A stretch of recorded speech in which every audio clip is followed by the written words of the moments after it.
എറണാകുളം മട്ടാഞ്ചേരിയിലെ സ്ത്രീകളുടെയും കുട്ടികളുടെയും ആശുപത്രിയിൽ യുവതി കുഴഞ്ഞു വീണ് മരിച്ചു. കൊച്ചി സ്വദേശിനി ധനുജയാണ് മരിച്ചത്. 29 വയസ്സായിരുന്നു. ദേഹാസ്വാസ്ഥ്യമുണ്ടായ യുവതിയെ കൂടുതൽ സൗകര്യമുള്ള ആശുപത്രിയിലേക്ക് മാറ്റാൻ ആംബുലൻസ് ലഭ്യമായില്ല എന്ന് കുടുംബം ആരോപിച്ചു. അശ്വിൻ പാലാഴി വിവരങ്ങളുമായി. അശ്വിൻ, എന്ത് സംഭവിച്ചു എന്നാണ് നമുക്ക് മനസ്സിലാക്കാൻ കഴിയുന്നത്? ചികിത്സയ്ക്കെത്തിയ യുവതി ആശുപത്രിയിൽ കുഴഞ്ഞു വീണ് മരിക്കുന്ന സാഹചര്യം എങ്ങനെയുണ്ടായി? അനുജ, ഈ കുട്ടി, അതായത് ഈ 29 വയസ്സുകാരിയായ ധനുജയുടെ 3 വയസ്സുള്ള മകളുമായി ആശുപത്രിയിൽ ചികിത്സയ്ക്ക് എത്തിയതാണ്. കുട്ടികളുടെയും സ്ത്രീകളുടെയും ആശുപത്രിയാണ്. അവിടെ ഈ കുട്ടിയുമായി ചികിത്സയ്ക്ക് എത്തിയതാണ്.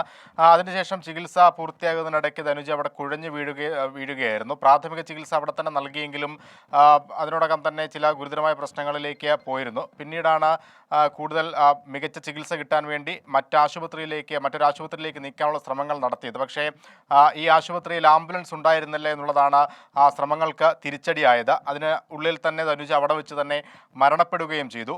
ആശുപത്രി അധികൃതരുമായി കുടുംബം സംസാരിച്ചപ്പോൾ നിലവിൽ ഇവിടെയുള്ള ആംബുലൻസ് VIP ഡ്യൂട്ടിയിലാണ്, അതുകൊണ്ട് മറ്റു മാർഗ്ഗങ്ങളില്ല, മറ്റേതെങ്കിലും സ്വകാര്യ വാഹനം തേടിക്കോളൂ എന്നുള്ള മറുപടിയാണ് കിട്ടിയത്. പക്ഷേ പുറത്തുപോയി മറ്റൊരു വാഹനം എത്തിക്കുമ്പോഴേക്ക് ധനുജയുടെ മരണം സംഭവിച്ചിരുന്നു. ഇപ്പോൾ ഇൻക്വസ്റ്റ് നടപടികൾ അവിടെ നടക്കുകയാണ്. ഇതുവരെയും ആംബുലൻസ് പകരം എത്തിക്കാനോ അല്ലെങ്കിൽ അതിന് ഒരു പകരം സംവിധാനം ഏർപ്പെടുത്താനോ ആശുപത്രി ഇതുവരെയും തയ്യാറായിട്ടില്ല എന്നുള്ളതും ശ്രദ്ധേയമാണ്.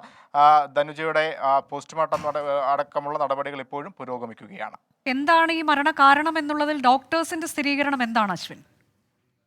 നിലവിൽ അതുമായി ബന്ധപ്പെട്ടുള്ള വിവരങ്ങൾ അവർ പറയുന്നില്ല. എന്തായാലും ദേഹാസ്വാസ്ഥ്യം അനുഭവപ്പെട്ടതിനെ തുടർന്ന് അവിടെ ആശുപത്രിയുടെ കാഷ്വാലിറ്റിക്ക് സമീപം കുഴഞ്ഞു വീഴുകയായിരുന്നു. അത് ഒരുപക്ഷെ ഇൻക്വസ്റ്റ് നടപടികളടക്കം പൂർത്തിയായതിനു ശേഷമായിരിക്കും പോസ്റ്റ്മോർട്ടത്തിലേക്ക് കടക്കുക. അതിനുശേഷം ഇതിൽ വ്യക്തമായൊരു കാരണം ആശുപത്രിയിൽ നിന്ന് തന്നെ പുറത്തു വരും.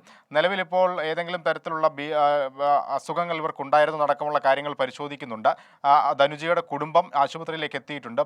ഭർത്താവ് കൊച്ചി സ്വദേശിനിയായ സജിത്താണ്. സജിത്ത് അടക്കമുള്ള ആളുകൾ ഇപ്പോൾ ആശുപത്രി ഇൻക്വസ്റ്റ് നടപടികളുടെ ഭാഗമായിക്കൊണ്ടിരിക്കുകയാണ്. എന്തായാലും ഈ ആംബുലൻസ് കിട്ടാതെ വന്ന സാഹചര്യം അടക്കമുള്ള കാരണങ്ങൾ ചൂണ്ടിക്കാണിച്ച് മുകളിലുള്ളവർക്ക്, അതായത് മന്ത്രി അടക്കമുള്ളവർക്ക് പരാതി നൽകാനുള്ള ആലോചന കൂടി കുടുംബം ഇതിനോടകം ആലോചിക്കുന്നുണ്ട്. എറണാകുളം മട്ടാഞ്ചേരിയിലെ സ്ത്രീകളുടെയും കുട്ടികളുടെയും ആശുപത്രിയിലാണ് നിർഭാഗ്യകരമായ സംഭവം ഉണ്ടായത്. ചികിത്സയ്ക്കെത്തിയ യുവതി കുഴഞ്ഞു വീണ് മരിക്കുകയായിരുന്നു. ധനുജ എന്ന 29 വയസ്സുകാരിയാണ് മരണമടഞ്ഞത്. കൂടുതൽ സൗകര്യമുള്ള ആശുപത്രിയിലേക്ക് മാറ്റാൻ ആംബുലൻസ് ലഭ്യമായില്ല എന്നതാണ് കുടുംബത്തിന്റെ ആരോപണം. 24 അഞ്ചിന്റെ വജ്രത്തിളക്കം.